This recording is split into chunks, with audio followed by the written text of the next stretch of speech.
রাজনগর এলাকায় জেসমিন আক্তার নামে এক মহিলা দীর্ঘদিন ধরে এখানে উনি বসবাস করেন, বাড়ি করে থাকেন।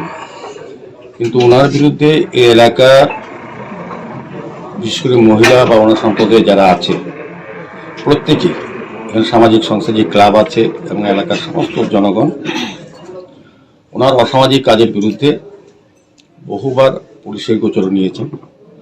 এলাকাগতভাবে ও সবাই একসঙ্গে হয়ে ওনাকে এই কাজগুলি বন্ধ করার জন্য বলা হয়েছিল, কিন্তু আশ্চর্য কারণে উনি এটা চালু রেখেছেন। বিভিন্ন বিউটি পার্লারের নাম দিয়ে অবৈধ কাজকর্ম, নেশার কারবার কিছুদিন আগেও হাতে হাতে ধরা হয়েছে। বিভিন্ন সময় এলাকার লোকজন দেখেন, বিভিন্ন প্রান্ত থেকে এমনকি রাজ্যের বাইরে থেকেও ছেলে মেয়েদের এনে এখানে উনি একটা অবৈধ ব্যবসা কেন্দ্র করে দিয়েছে।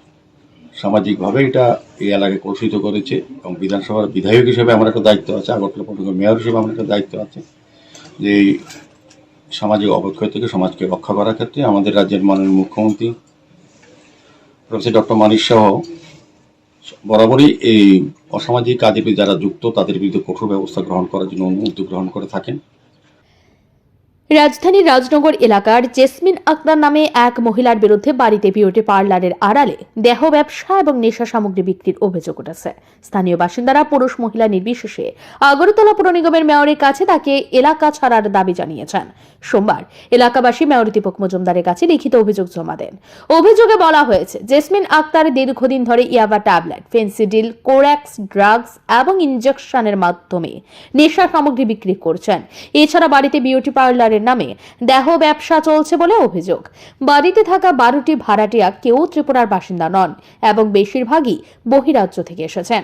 অভিযোগকারীরা জানিয়েছেন, বাড়ির আশপাশে গভীর রাত পর্যন্ত সন্দেহজনক কার্যকলাপ চলে যুবক যুবতীদের এই পরিবেশে বিপদগামী করছে।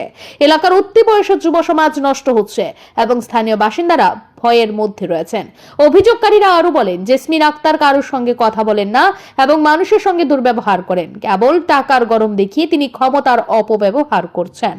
ভারতে দণ্ডবিধি 290, 272 এবং 370 ধারায় মামলা সম্ভাবনা রয়েছে। পুলিশি তদন্ত ছাড়া এই ধরনের অপরাধ বন্ধ করা সম্ভব নয়। স্থানীয় ক্লাবের সভাপতি সম্পাদক সমস্যাটি সমাধানের চেষ্টা করলেও সফল হননি, তাই এলাকাবাসী বাধ্য হয়ে মেয়রের দ্বারস্থ হয়েছেন। মেয়র দীপক মজুমদার জানিয়েছেন, তিনি এই বিষয়ে মুখ্যমন্ত্রীর সঙ্গে কথা বলবেন। মেয়র দীপক মজুমদার বলেছেন, রাজ্যের বিভিন্ন এলাকায় নেশা সামগ্রী বিক্রি এবং অসামাজিক কাজ বন্ধে দলমত নির্বিশেষে সবাইকে প্রতিবাদে সামিল হতে হবে।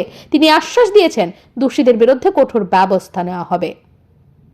এলাকাবাসী হিসেবে আইসি এই যে জেসমিন আক্তার সমাজদ্রোহী, জেসমিন আক্তার মাফিয়া, জেসমিন আক্তার এই এলাকাতে থাকার কোনো প্রয়োজন পড়ে না, কারণ আমাদের ছেলেমেয়েরা পড়াশোনা করতেছে, আগামী দিনে ভালো চিন্তাধারা এগিয়ে নিয়ে যাওয়ার চিন্তাধারা।